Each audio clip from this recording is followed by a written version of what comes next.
my soul. I live for you alone. Every breath that I... Nous, Jésus de victoire, au nom de Jésus. Nous bénissons Dieu pour sa présence dès le départ. À chaque fois que je me tiens là, je ressens dans mon être que c'est lui qui mérite toute la gloire. Alléluia. Et que je ne suis rien sans lui, et que je ne peux rien sans lui.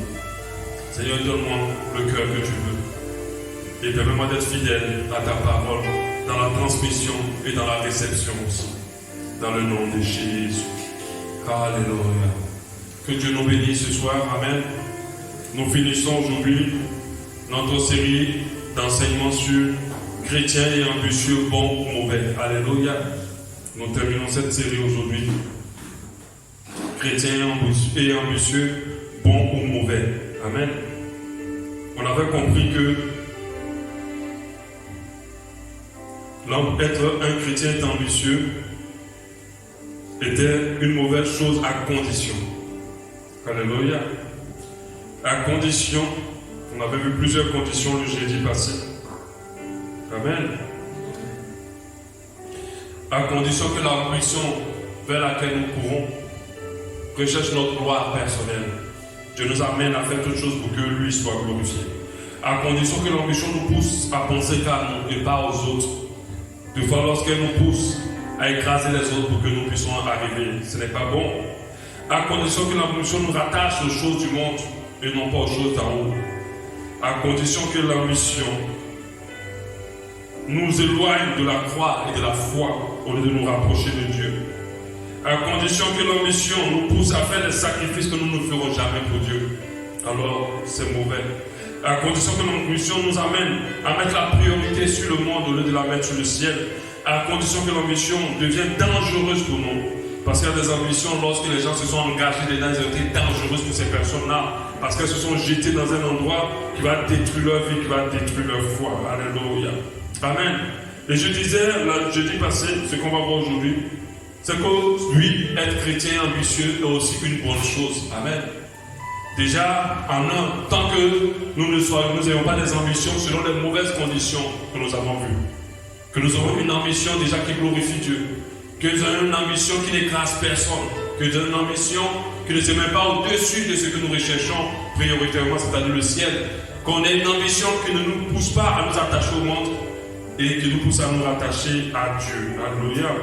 Être chrétien et ambitieux n'est pas mauvais tout le temps. C'est aussi une bonne chose. Lorsqu'on dit ambition, il y a deux mots qui ressortent dans ambition. Dans ambition, il y a vision et il y a but. Alléluia. Vision et but. C'est une vision pour ton avenir et un but pour ta vie. Un but à atteindre. Alléluia. Amen. Un but et une vision. La parole de Dieu dit en Proverbe 29, 18, quand il n'y a point de vision, le peuple est sans frein. Mais bienheureux celui qui garde la loi. Quand il n'y a point de vision, le peuple est sans frein. C'est-à-dire, si on n'a pas de but dans notre vie ne peut pas être conduite comme il faut. Si on n'a pas d'ambition dans nos vies ne peuvent pas évoluer comme il faut. Alléluia. Il est très important pour nous d'être ambitieux. Mais ambitieux non seulement avec de bonnes conditions, mais ambitieux aussi tout court. D'avoir des projets dans notre esprit, d'avoir des projets pour notre avenir. Alléluia. Amen. C'est très important. La Bible dit ne vous inquiétez pas du lendemain. Elle n'a pas dit ne planifiez pas le lendemain. Elle n'a pas dit ne recherche pas des choses pour le lendemain. Elle a dit il ne faut surtout pas s'inquiéter. Amen. De surtout pas s'inquiéter, mais elle nous a pas donné la condition de ne pas réfléchir pour demain. Pourquoi? Parce que si nous ne pensons pas à demain, si nous ne réfléchissons pas pour demain, si nous n'avons pas des projets pour notre avenir, alors nous ne pourrons pas les atteindre. Parce que ce qu'on ne vise pas, on ne peut pas l'atteindre. Alléluia. Et il est important qu'on fasse comprendre aux enfants de Dieu qu'on ne vit pas le jour sans se soucier de demain. Qu'est-ce que tu veux devenir? Quelle est ta vision de ta vie? Où tu vas aller? Où tu vas arriver? Non seulement cela va te permettre de les atteindre, et puis en deux, cela va te permettre de faire tes choix de maintenant. Alléluia. Quand tu sais ce que tu vas devenir, quand tu sais ce que tu veux devenir, quand tu sais les projets que tu dois réaliser, alors aujourd'hui, tu prends les chemins qui vont t'emmener là-bas.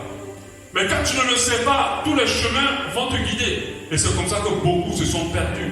Quand tu le sais, tu ne t'es même pas avec n'importe quelle femme ou n'importe quel homme. Quand tu le sais, tu ne vas pas travailler dans n'importe quelle entreprise aussi, ou tu n'en sais pas n'importe quel travail. Parce que tu sais ce que tu veux devenir et ce que tu veux faire. Quand tu le sais, tu ne voyages pas dans n'importe quel pays.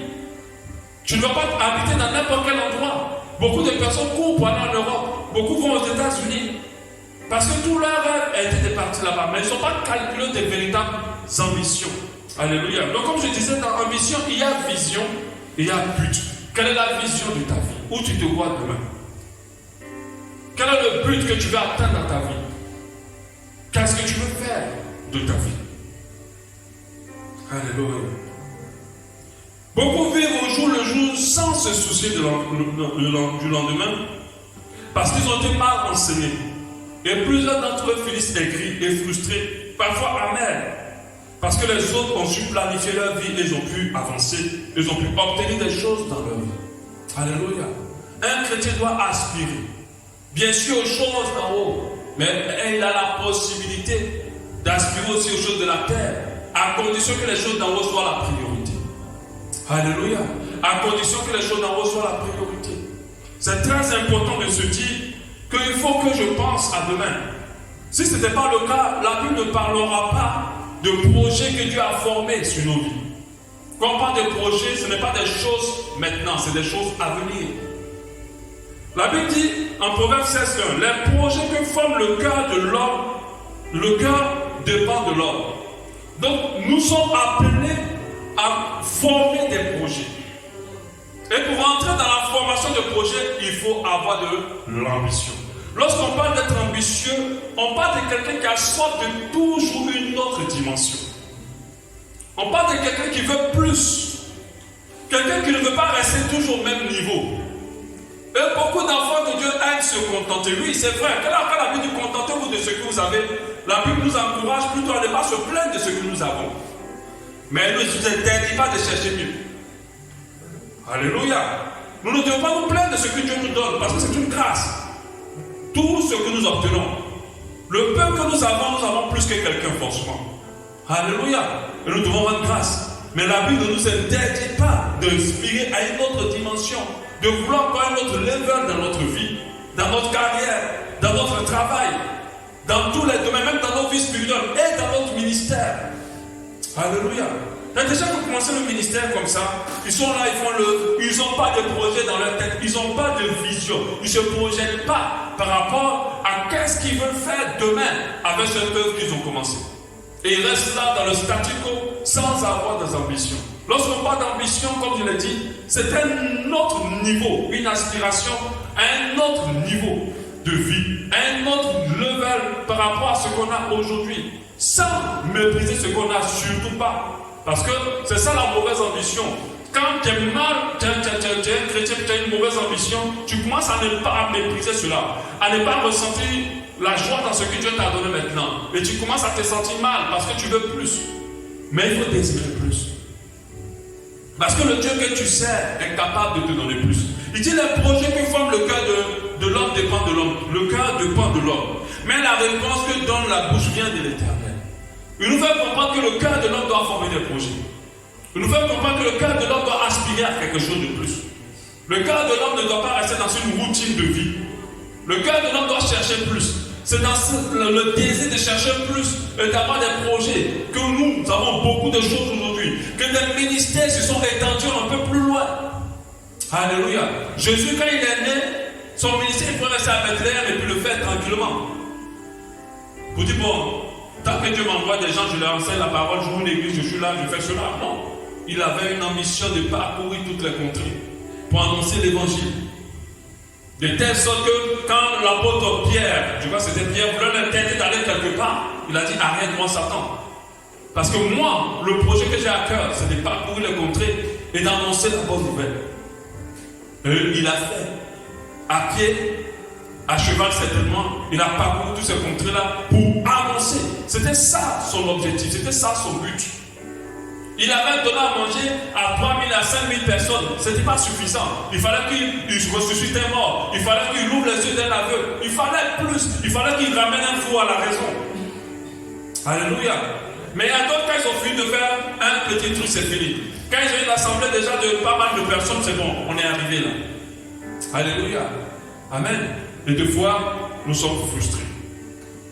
C'est bon d'être ambitieux, mais de la bonne ambition, avec les bonnes conditions d'ambition.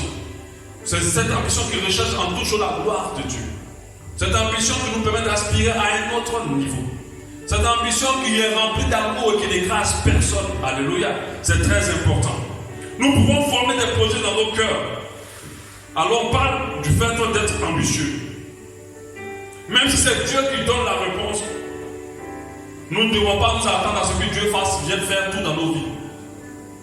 Des fois, il y a des personnes, quand tu le vois, dans leur cœur, ils aspirent à des choses. Mais on les a enseignés à ne pas les désirer. On les a enseignés à ne même pas y aspirer un peu, à les étouffer. Et quand ils arrivent à un certain niveau de leur vie, ils se sentent blessés. Ils se sentent trompés. Alléluia. L'ambition va t'amener à te former aujourd'hui, à apprendre des choses. Récemment, nous avons fait une formation en informatique. Et dans une salle, et c'est moi qui formais, il y a une dame qui était là. Elle était éblouie quand elle a appris que j'étais pasteur. Elle m'a dit, mais c'est ça le royaume de Dieu. Mais si j'avais dit, comme quelqu'un que ma femme a croisé cette semaine, qui a dit l'appeler en plein temps, et que lui il est là juste pour servir le Seigneur, c'est un gars qui manque d'ambition. Alléluia. Si le plein temps aujourd'hui détruit les ministères, parce que c'est grave pour un homme de Dieu de dépendre des armes. C'est grave, c'est dangereux pour lui. Et c'est des fois des gens qui ne sont pas ambitieux. Arrivé quelque part, ils commencent maintenant à traficoter les paroles pour pouvoir subsister. Et la femme, elle était impressionnée que j'étais un pasteur, que je pouvais donner une formation de ce calibre. Oui, je me suis formé. Parce que je ne voulais pas être dans une dimension où je ne connaissais rien. J'ai appris la parole. J'ai appris des formations. J'ai appris beaucoup de choses. Et je continue à me former. Parce que je veux atteindre un nouveau niveau dans mon domaine professionnel, mais pour la gloire de Dieu. Alléluia. La Bible nous dit une chose qui est très importante, 1 Corinthiens 3, 6. J'ai planté, Apollos a arrosé, mais c'est Dieu qui fait croître. Nous devons comprendre que planter et arroser, Dieu ne le fait pas dans nos vies. Dieu ne plante rien, n'arrose rien. Planter et arroser dépend de nous. De surtout planter, parce que arroser, c'est quelqu'un qui va le faire. Il dit, j'ai planté. Apollos a arrosé, mais c'est Dieu qui fait croître. Il est en train de faire comprendre que dans la vie d'une personne, elle évolue sur la base de plusieurs choses, plusieurs niveaux, 3 niveaux. Il y a une partition qui est de lui, qui doit jouer. C'est le planter. Et puis il y a une partition qui est d'Apollos, les personnes que Dieu va amener dans ta vie pour mettre. Mais toutes ces deux parties-là sont nécessaires pour qu'il y ait croissance. Mais c'est Dieu à la fin qui fait croître. Alléluia. Mais si tu ne plantes pas, Apollos va arroser quoi? C'est pour ça que quand tu viens dans la vie de quelqu'un, tu veux lui apporter de l'aide, rassure-le qu'il a planté. Rassure-toi qu'il a planté. Que lui-même, il a atteint, il a fait le pas qu'il faut pour que toi tu puisses l'aider. Parce qu'on arrose des personnes, il n'y a pas de graines plantées. Alléluia.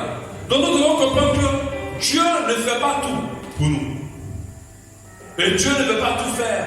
Il y a des choses que nous devons prendre en main. On voit des païens commencer des choses petites et avoir l'ambition d'être grands. Et ils évoluent, deviennent grands. Mais les enfants de Dieu, des fois, ils commencent quand je regarde dans des routines, dans des bas niveaux. Et après, ils espèrent plus. Par le miracle. J'avance, c'est que tout n'est pas spirituel. Il y a des choses qui dépendent du fait que nous soyons ambitieux et que nous nous mettons à l'œuvre. Alléluia. Tout le monde peut commencer un ministère. Mais en fonction du degré d'ambition, vous allez voir le ministère de l'un là-bas, de l'autre là-bas. Mais sauf qu'il y a donc des mauvaises ambitions dans le ministère, mais qui vont très loin en traficotant ou détournant, en manipulant. Ça, ce n'est pas des bonnes ambitions. Mais nous ne devons jamais nous satisfaire d'une même dimension. Nous devons toujours aspirer à une autre dimension. Parce que tout ce qui vit progresse. Tout ce qui a la vie de Dieu évolue. Toute chose est appelée à évoluer. Parce que dès qu'elle commence à stagner, ça meurt. C'est comme ça que la vie des gens se détruit. Regarde le coronavirus. Ceux qui n'étaient pas disposés dans l'évolution des ambitions, ils sont écrasés. Ils sont morts dans leurs activités, ils sont morts dans leur vie, ils sont morts dans leurs finances. Parce qu'ils étaient dans le même niveau. Ils ne pensaient pas à plus. Tu commences à vendre des beignets, même si ça marche, ne reste pas à ce niveau. Si c'était une table, essaie de faire un magasin. Si c'est un magasin, essaie de faire plusieurs magasins. C'est ce qu'on dit l'ambition. Alléluia. Tu en as un aujourd'hui, mais ne reste pas avec le pain. Pense à deux et à plus. Alléluia. Mais les enfants de Dieu n'ont pas cette mentalité. Ils n'ont pas cette mentalité. Un homme de Dieu enseignait et il disait que du fait que le jardin d'Éden était arrosé de 4 fleuves, il est important que tout enfant de Dieu cherche 4 sources de revenus dans sa vie. Pour que le chiffre 4 est un chiffre de la stabilité. Et c'est très important. Et les gens ne sont pas ambitieux. Il a eu un petit boulot quelque part, il a payé un salaire de 500, 800 000. C'est fini, ça vient arriver. Tous les mois, il bouffe tout son argent. C'est tout. Il ne pense pas que demain, ce que je gagne aujourd'hui, qu'est-ce que ça peut me permettre demain? Et un jour, le licenciement passe par là, ils sont par terre. Le monde ne comprend pas l'évangile sans la puissance de Dieu. Sans la démonstration de la puissance de Dieu. Si nous, les enfants de Dieu, sont dans un bas niveau, quel évangile nous allons annoncer au monde? La Bible dit que l'évangile ne consiste pas en parole, mais une démonstration de puissance. Mais la démonstration de puissance, ce n'est pas les failles qu'on crie d'habitude. Et puis les gens, comme il faut les serpents dans l'église. Mais la démonstration de puissance, c'est quand quelqu'un te regarde, il sent que celui-là est à un niveau. Il a vu, tu as vu pétri, et puis demain tu vois grand. Ça, c'est une démonstration de puissance. Alléluia. Et tu peux parler de l'évangile à cette personne. Moi, des fois, je prie, je dis Dieu, rends-moi riche pour que je prêche encore plus. Pas rends-moi riche pour que les gens me connaissent. Parce que j'ai compris que si tu n'es rien, si tu n'as rien, plutôt tu n'es rien. Dans ce monde, même dans l'église, même au sein des chrétiens. Même si tu as l'évangile le plus puissant au monde, on s'en fout de ça, si tu n'as rien. Le message que je prêche ici, là, quand je vais écouter cette télé, j'ai envie de pleurer. Je dis, hé Seigneur, si les gens peuvent écouter ce genre de message, je dis, mais Dieu, toi-même tu vois, tu n'as rien donné. Les gens ne peuvent pas m'écouter. Quand je mets mes vidéos 32 vues, ok, il va mettre sa vidéo, un escroc de ses escrocs spirituels, comme il est riche, il va mettre son vidéo en une heure, il a 100 000 vues. Mais il a l'argent. Donc moi, si je ne veux pas rester dans ce petit niveau, ou bien, ou bien, je suis en train de vous enseigner une mauvaise parole. Alléluia. Je dis, Seigneur, rends-moi riche, pour que la parole que tu as mis dans ma bouche atteigne les sommets, aille plus loin. Parce que le monde ne comprend que ça. Il ne comprend pas rien, il ne comprend rien d'autre. Tu ne peux pas être là, c'est toi qui vas demander à ton voisin de l'argent, un peu d'aide financière. Tu vas lui annoncer quel Jésus. Mais tu as ce niveau-là pas parce que Dieu voulait. C'est parce que toi-même tu ne réfléchis pas à un autre niveau. C'est parce que pendant des années tu es resté à ton même niveau. Et tu n'as même pas pensé à une autre dimension. Les gens pensent que c'est la prière qui amène dans une autre dimension. Non. C'est d'abord l'ambition. Il faut le désirer. Il faut le désirer. Ce qui fait la différence, ceux qui réussissent, ceux qui ne réussissent pas, c'est l'ambition. Tu peux mettre des enfants pareils dans les mêmes conditions de vie. Un va aller loin, l'autre va rester là. Moi je me rappelle, quand avec mes parents, mon papa m'a dit, j'ai trouvé, quand j'ai eu le bac, j'ai trouvé un poste à la fonction publique. J'ai dit non, direct. Parce que comme je me voyais là, je ne ressemblais pas à la fonction publique. Alléluia. Mon frère l'a pris, parce que lui, il voulait juste s'installer à la fin du mois. Je n'ai pas dit qu'il est peu ambitieux, mais sincèrement, mon ambition n'était pas à ce niveau-là. Être un fonctionnaire. Quand j'ai eu le bac, on m'a orienté dans une école. Mais une école façon là. Déjà, mon papa, je ne vais pas là-bas. Même moi dans l'école où il y a des riches là. Amen. Et c'est là-bas que mon père, il a tout fait pour m'emmener là-bas. L'école des riches, c'est une école qui coûtait très cher à l'époque. Parce que je ne me vois pas aussi dans l'autre école. Quand j'ai regardé l'autre école, pas que je me sens prétentieux. Mais dans mes ambitions, ça ne me ressemblait pas. Alléluia. C'est là où tu vois là. C'est là que tu vas arriver. Si tu ne vois pas là-bas, tu ne vas pas arriver. On n'atteint pas ce qu'on n'a pas visé. Et c'est ce que d'autres ne comprennent pas. Ils sont dans les bas niveaux. Oh, tu as gagné 200, 300 000 par mois, c'est bon. Alléluia. Pendant que des gens dans ce monde claquent 20 millions en un jour, sans même trembler. Alléluia. Les chrétiens crient toujours, non, tu as l'or et l'argent. Mais dans l'or et l'argent, là-bas, tu n'as pas. Parce que tu n'es pas ambitieux. Moi, je ne pense pas que c'est parce que Dieu n'a pas l'or et l'argent, ou même que Dieu ne veut pas nous donner. C'est parce que les enfants de Dieu ont tous spiritualisé. Ils n'ont pas compris qu'à un certain niveau, il faut lever ton niveau. Il faut penser à une autre dimension. Il faut te voir dans une autre hauteur. Il ne faut pas rester dans un bas niveau. Il ne faut pas rester. Si demain, si aujourd'hui tu es en train d'accompagner quelqu'un, il faut penser aussi que moi après, là, il faut que quelqu'un aussi m'accompagne. Mais est-ce que tu te projettes là? Est-ce que tu te vois là? Moi, cette mentalité que j'avais depuis le code, au point que je n'aimais pas être parmi durant les 5 premiers. Récemment, ma femme prenait mes anciens bulletins, elle les regardait, elle pensait que je mentais. Elle voyait mes rangs. Au point que je ne supportais même pas être derrière là-bas. Il fallait que je sois dans les 5 ans, je le rate, je suis dans les 10 premiers. Parce que j'ai toujours eu à cœur d'être devant. Pas pour ma gloire, parce que je n'aime pas les petits niveaux. Et puis je ne m'habitue pas à un niveau trop longtemps. Dès que je suis là un moment, après ça me dérange, il faut que j'arrête dans l'autre. Des fois, ma femme me dit, mais tu aimes tellement changer que elle se voit que tu as changé. Non. C'est pas à ce niveau-là. Alléluia. Amen. Mais moi, j'aime pas les mêmes niveaux. Et un enfant de Dieu doit aspirer à plus. Parce que Dieu a plus à lui donner. Dieu a plus à lui accorder. Pour ne pas que tu meurs aigri. Pour ne pas que tu meurs bête. C'est pas pour t'insulter. Mais il y a tellement de choses dans ce monde à connaître. La sagesse, la Bible dit que c'est la richesse. C'est important d'apprendre et de savoir. Dieu n'a pas de problème que tu apprennes. Pendant que d'autres se contentent de vivre dans un petit carré, ils ont eu un salaire de 400 000. Ils ont conçu une toute petite bicoque. Ils sont dedans et puis c'est bon. Leur vie est arrivée. Dans ta zone, ta vie est arrivée. Mais quand on va te sortir de ta zone, tu vas voir que tu es très en retard. Alléluia. Amen. Deux fois, quand on prêche, on va dire voilà, le pasteur charnel. Je ne suis pas charnel. Alléluia. Il est en train d'enseigner les choses du monde. Non. Soyons dans l'équilibre. Le ciel, il faut aspirer de tout son cœur. Il faut tout mettre au centre, le ciel au centre. Mais comprends qu'on est dans ce monde-là pour atteindre les sommets. De faire des choses pour la gloire de Dieu. Il y a ta situation dans laquelle tu vis ne glorifie pas Dieu. Ta famille ne voit pas ton Dieu glorifié dans ta vie.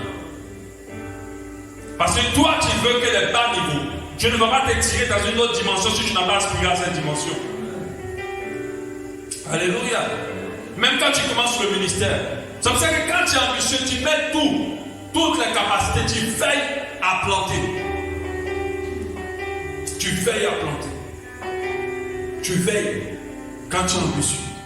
Tu veilles, tu vas te former, tu vas te donner, te faire des sacrifices, tu vas te lever pour des choses, tu vas apprendre, tu vas payer, prendre ton argent pour investir dans des choses.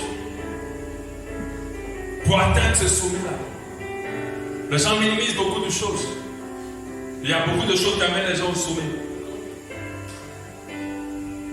J'étais passionné de football. Le football n'est pas un péché.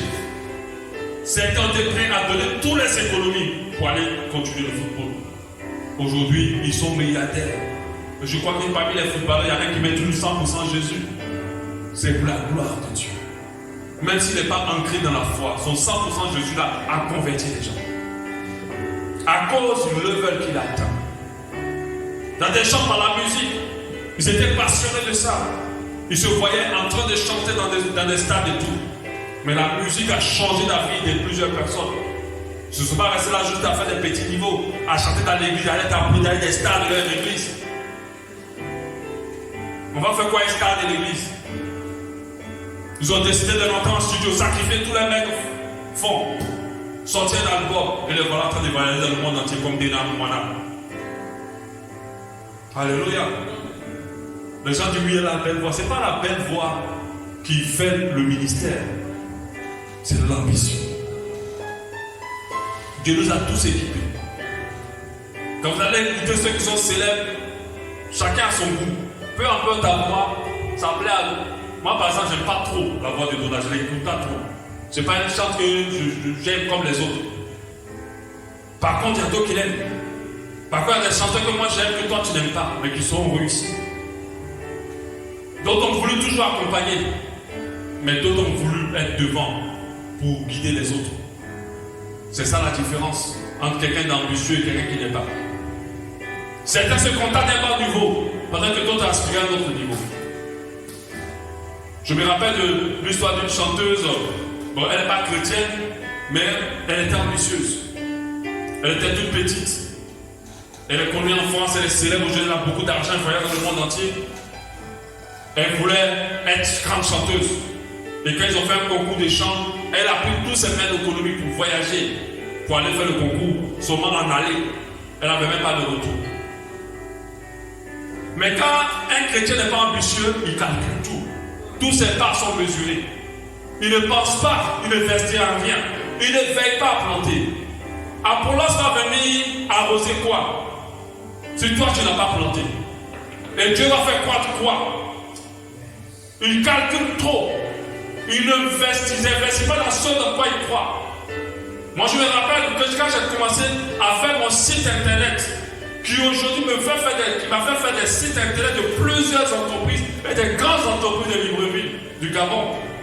Mais j'ai investi tout mon salaire, mon maigre salaire, j'avais 60 000 francs par mois. Tous mes 60 000 là, j'avais investi dans ce site-là pour le faire. Parce que je voulais faire les sites internet. Mais j'avais appris, j'avais payé encore pour apprendre.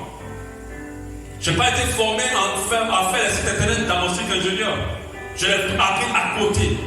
Pareil pour la musique. Je me rappelle que j'avais gagné, on m'avait donné 200 000. J'étais allé acheter un piano. Pendant qu'il ne savait pas jouer.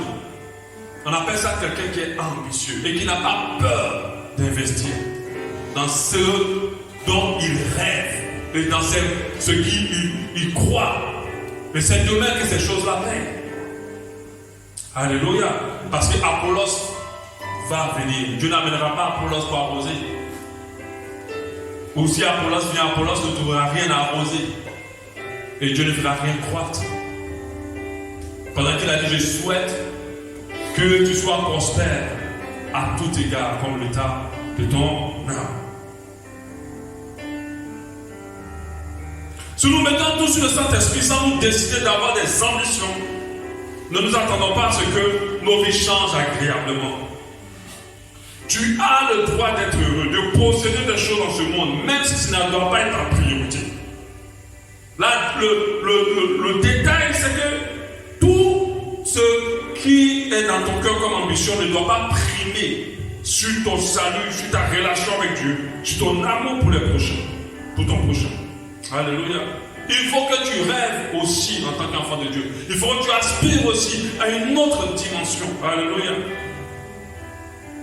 Tu veux construire une maison, ça c'est l'ambition de tous les Gabonais. Il a une ambition tellement banale et bête. Quand il atteint un certain niveau où il te dit je suis arrivé, c'est qu'il a construit. C'est tellement banal et bête en fait. Une maison ne rend pas une vie agréable. Une maison ne peut pas te permettre de vivre l'épanouissement. C'est-à-dire que dès qu'ils ont un peu de sous, seulement j'ai acheté le terrain. Après, dès que tu les salues, j'ai acheté un terrain. Je vais bientôt construire. C'est tout. Il n'y a pas d'ambition, d'entreprise, d'ambition de projet, d'ambition d'investir dans nos passions. Il n'y a pas ça. D'ambition de véritable ministère. Le Gabon aujourd'hui est un pays qui est positionné à réception. On reçoit seulement de l'extérieur. Mais on ne développe pas ce qu'on a ici. Et au milieu des chrétiens, c'est pareil. Quand on veut organiser des grands séminaires, on doit faire jeter les gens dehors. Donc il y a beaucoup de personnes ici qui sont capables d'édifier le peuple de Dieu gabonais. Mais comme ils ne se voient pas dans cette position, on ne les prend pas. Quand les organisateurs de spectacles prennent des chants à l'extérieur, ils sont prêts à leur payer 1 million, 2 millions dans la maison de Dieu. Mais quand ils prennent les chants du Gabon, ici, ils ne leur donnent rien. Parce que les chants du Gabon, eux-mêmes, ils ne se voient en rien. Ils ne se voient pas au-delà.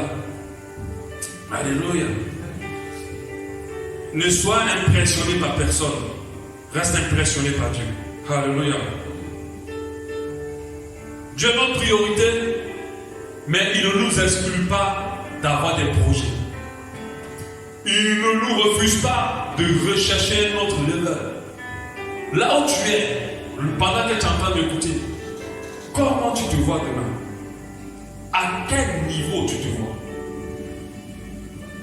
Si tu as fini de voir ça, qu'est-ce que tu fais maintenant pour atteindre ce niveau-là? Qu'est-ce que tu fais maintenant pour être différent des autres? Afin que tu puisses atteindre ce niveau. Alléluia. Moi, je pouvais accepter de rester tranquillement dans l'église Vie Nouvelle. Je me sentais bien là-bas. Et d'être un simple serviteur de Dieu. Et puis, de temps en temps, je prêche et puis c'est fini. Je volais ma vie jusqu'à ce que je meure. Ça, c'est la vie des gens, de certaines personnes. C'est pas mauvais. Si Dieu t'appelle dans un ministère jusqu'à la fin de ta vie. Mais le Père, auprès de qui Dieu t'a appelé, doit te pousser dans tout ce dans quoi Dieu t'appelle aussi. Mais d'autres, c'est ça la vie. Aujourd'hui, ces personnes sont en train de souffrir parce que ces églises n'ont plus d'argent pour les payer. Parce qu'elles n'ont pas élevé leur niveau. Elles n'ont pas élevé. Quand une fille est draguée par un homme dans la rue qui veut s'amuser avec elle, l'ambitieuse va dire, moi je ne garde pas ma vie dans ça. Je sais que j'ai de la valeur, que je mérite un mariage. C'est de l'ambition. De se voir dans un mariage avec un homme à soi ou une femme à soi que d'être le jouet de quelqu'un. C'est d'être ambitieux.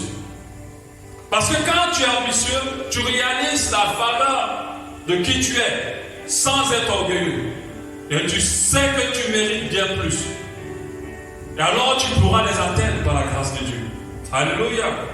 Donc j'aimerais pour conclure, nous devons être ambitieux. Nous devons libérer l'ambition en nous. Nous devons pouvoir rêver en tant qu'enfants de Dieu. Nous devons aspirer à des choses. Pas nous inquiéter du lendemain, mais planifier notre lendemain. Mais à condition que cela ne soit pas pour notre gloire. Que cela n'écrase personne dans notre vie. Que cela ne soit pas égoïste plutôt. Alléluia. À condition que cela ne nous rattache pas aux choses de la terre. Plus qu'aux choses d'en haut. Mais il faut aspirer à un autre niveau. À un autre niveau. Il faut aspirer. Parce que ce qu'on ne vise pas, on ne pourra jamais l'atteindre. Si nous sommes avec un aujourd'hui, aspirons à deux. Si nous sommes avec deux aujourd'hui, aspirons à quatre. Et Dieu nous amènera. Quelqu'un disait que si tu rates la lune, tu vas tomber dans les étoiles. Donc si tu rates plutôt les étoiles, tu tomberas dans la lune. Les étoiles sont plus longues que la lune. Mais vise au moins la lune. Au moins si tu la rates, tu tomberas, vise au moins plutôt les étoiles. Si tu les rates, tu tomberas au moins dans la lune. Mais il ne faut pas te contenter d'une dimension. Parce qu'à un moment, tu vas être écrit. Tu vas être mal. Et je pense que notre réussite est pour l'évangile. Notre réussite est pour la gloire de Dieu. Sans nous laisser aspirer, comme je dis, les ambitions sont dangereuses, sans nous laisser aspirer par cette réussite-là, en ayant toujours un équilibre, mais en atteignant cette dimension. Je dis à Dieu, rends-moi riche, pour que la parole que tu as mis dans ma bouche soit entendue par les grands, soit entendue par les nations, soit entendue encore plus loin. Alléluia. Amen. Nous allons prier.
Jésus.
Tout eux qui sommeillent sur leurs conditions, Seigneur, se réveille. Se réveille par cet enseignement. Par cet enseignement, tu réveilles tes héros. Tu réveilles tes héros. Tu réveilles tes enfants. Tu les réveilles. Tu les réveilles. Seigneur, la moisson et grande des oubliés doit être réveillée. Au nom de Jésus. Pour une autre dimension. Alléluia. La gloire te revient.